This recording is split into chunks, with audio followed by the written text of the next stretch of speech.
Welcome to Urban Odyssey Video, the place we chase the shadows of truth. I'm Alex, and I'm Jordan. Tonight, we are cracking open a document that feels more like a cyberpunk novel than reality, but its anonymous author swears it's the hidden blueprint to everything. It's called The Matrix Deciphered. Yeah, and we're going to tear into its most insane claims, scrutinize the so-called evidence, and ask the questions no one else is. And hey, before we start, make sure you're following us on X at Official Urban Genius for live threats. Let's do this. All right, let's kick things off with a question you've all heard before. Are UFOs a government cover-up? Well, this document argues that, yeah, they are, but not in the way you think. What if the cover-up itself is the real story? What if they want us all staring up at the sky so we never look around and see the prison being built for our own minds? Okay, so according to this thing on page 95, a lot of the greatest hits of conspiracy lore are actually intentional military deceptions.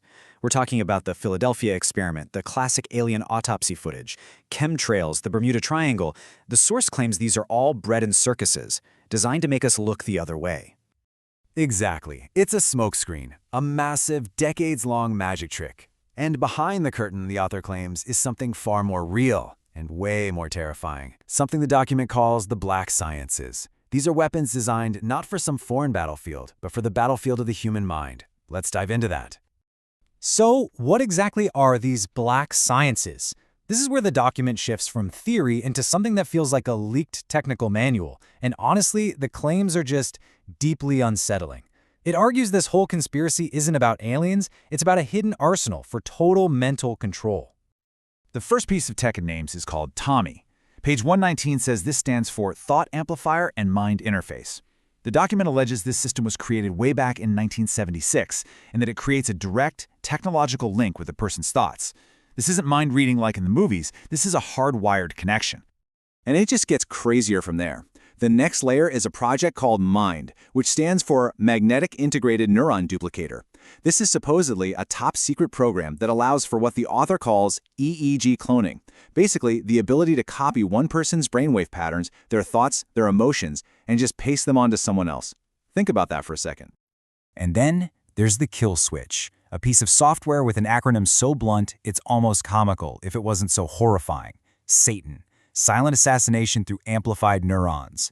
The document claims this is the program's kill mode, designed to cause untraceable deaths, heart attacks, strokes, aneurysms, all from a distance. Right. And page 120 has this quote that just sends a chill down your spine. Satan has become the preferred method of silent assassination in the agencies with the best plausible denial rating. I mean, think about it. If a weapon like that really existed, it's the perfect murder. Untraceable, deniable. How could anyone ever prove it wasn't just natural causes? So, okay, if we even entertain the idea that this technology is real, the next question is the big one, the one that really matters. Who's in control? Who's holding the remote? Who are the architects of this alleged matrix? Well, the source attempts to build its case with a timeline on page 115. It starts with real, documented history. Project Paperclip in 45, bringing Nazi scientists to America. The creation of the CIA in 47. Then it weaves in its own claims, like the birth of Tammy in 76. The author's conclusion is that a silent coup has been happening right under our noses for more than half a century. And to make this all feel more credible, the document points to President Eisenhower's famous farewell address in 1961. You know, where Ike, a five-star general, warned America about the military-industrial complex. The author of this document basically says, see, he was trying to tell us. But you have to ask, is that really what Eisenhower meant? Or is this just twisting a famous warning to fit a wild narrative? To explain how this supposed shadow government stays in the shadows, the author lays out what he calls a shadow playbook. The tactics, listed from pages 61 to 63, are pretty much what you'd expect. Rewriting history books, using the media for distractions, secret censorship, and pulling strings through secret societies. The document is pretty light on hard proof for these, but it presents them as the pillars of the whole system. You know, this all sounds like some high-concept sci-fi thriller, but this is where the story takes a sharp turn. The author of The Matrix Deciphered claims this isn't just a theory for him. He says this was his life. He presents himself as a victim, a target, and suddenly this global conspiracy becomes a very personal, very real nightmare. On page 127, he claims to quote his own captors. He says after they had him trapped, this is what they said.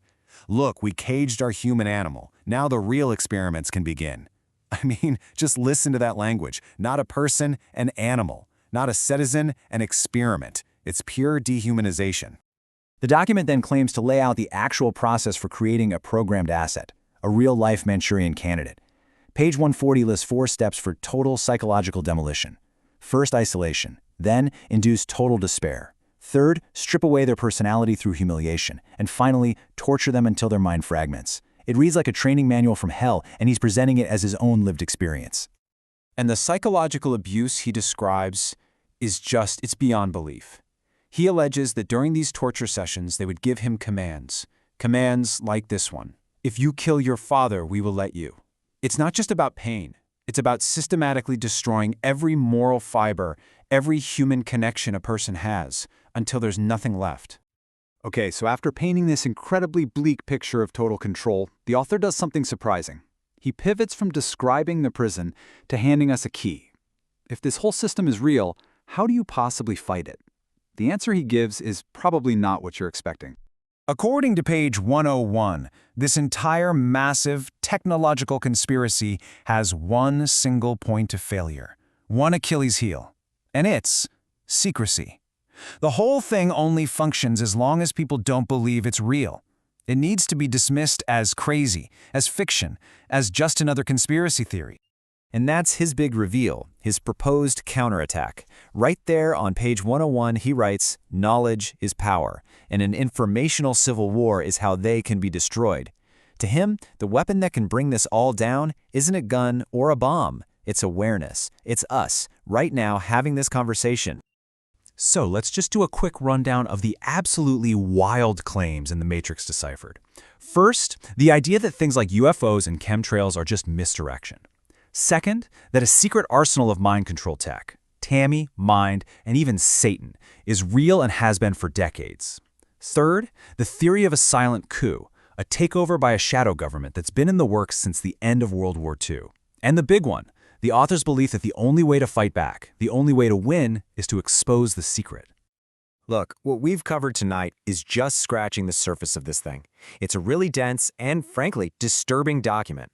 We're going to be digging in way deeper on our Substack. Yeah, you can find the full dive at theofficialurban.substack.com. We're going to break down even more of these claims and see if there's any shred of corroborating evidence out there. And we gotta know what you think. Is this the work of a brilliant whistleblower trying to warn us all? Or is it the most elaborate piece of fiction ever written? Jump in the thread on X, @OfficialUrbanus, use the hashtag #UrbanOdysseyTruth, and let us know. We'll just leave you with this one final question. After everything you've heard from this document tonight, after all these claims, do you still believe your thoughts are your own?